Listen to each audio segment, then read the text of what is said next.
Bitcoin move fast. Here's what's happening today. Let's get you up to date. This administration is crashing the market on purpose. And if you're still thinking it's just bad luck or some unfortunate coincidence, I got news for you.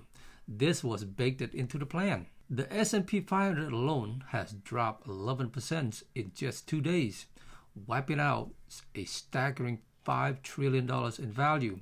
But it doesn't stop there. Globally, markets has lost over $8.1 trillion since Trump's tariffs announcement dropped it early this week. That's not a correction. That's a financial bloodbath. Wall Street is in panic mode. CNBC running damage control. But those of us are paying attention, we see this for what it is. A controlled demolition of the old system. And it's happening fast. Now, while everyone's watching stock fall apart, let's talk about the one asset that's still holding the line, Bitcoin. As of this recording, Bitcoin is hovering around $82,000 and bulls are refusing to give up ground. We saw a quick dip under $80,000, but it bounced right back. $80,000 support is still holding strong. And here's the thing. While $100 billion was wiped off the entire crypto market, Bitcoin didn't fold. It stood firm. And that's a story nobody's telling.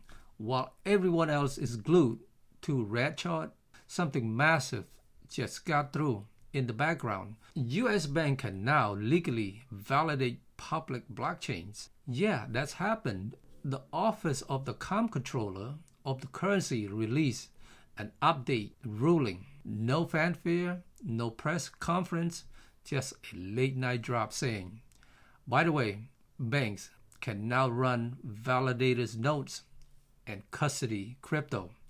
And that includes Ethereum, Polkadots, stablecoins, even Bitcoin. Legacy Finance just got permissions to join the network we've been using for years. But why now? Because they know the current systems is on the edge.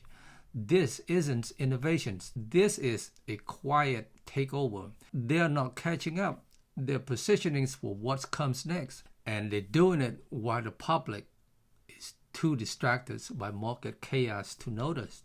And here's what I can't stop thinking about. If crypto is supposedly this dangerous, unregulated Wild West, why are we suddenly opening the gates for JP Morgan and Wells Fargo to become validators?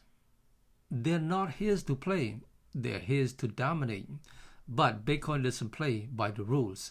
That's why it stands apart. Now overlay that with what's happening globally. People are calling it the World War III of trade wars. Canada, Mexico, and China have all responded to Trump's tariff.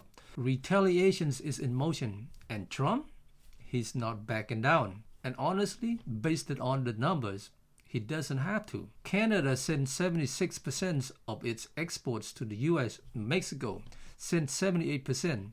Our exports to both of them combined, just 2.7% of US GDP. He knows they need us more than we need them, and he's leveraging that hard. But that powerful moves comes with a price, and the price is market panic. So here's the big question. Why is Bitcoin holding its ground when everything else is burning? S&P's down, Nasdaq's down, global markets in free fall, but Bitcoin still at $82,000, holding like a beast. That's not luck. That's decoupling in real time. And the narrative is shifting. Trump administration isn't just tolerating Bitcoin anymore. They're praising it. David Sack literally called it special in a national clip. He broke it down perfectly. Bitcoin has no issuer, no centralized points of failure, no backdoor. It's the immaculate conceptions of money. I love this quote. Bitcoin, $2 trillion market cap, is like a $2 trillion bounty, and it hasn't been hacked in over 15 years. That's the kind of trust legacy systems can't manufacture. And while that's unfolding, here's something few people are talking about. The US government's rumors crypto stockpile. Reports suggest they're sitting on 50,000 ETH, some BNB, Chainlink, Uniswap, maybe even Sandbox. Why? Because they are not just observing this market, they are quietly building their own vault. And yet, no Bitcoin. That's not an incident. That's strategy. They know they can't control it, so they're steering clear. But the public, we're going straight to the source. So here's the moments of clarity. If a system is being reset, what size of that reset are you standing on? Because here's what I think is happening. This administration is tanking the old economy on purpose to refinance US debt at a cheaper rates, to push capital into control rails, to shake the public out of stocks and push them into something more traceable. But the mistake they make, Bitcoin doesn't bend.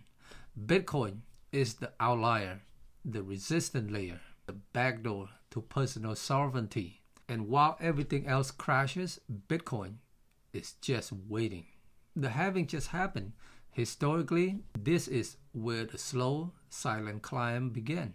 That last dip might be the final shakeout before things go vertical.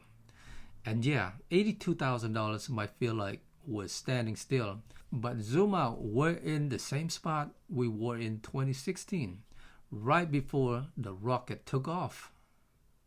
So ask yourself, are you buying into the old world or building in the new one? There is no second best. If you got values from this update, hit the like button, drop a comment, and subscribe if you haven't done so. All right, my friend, take care.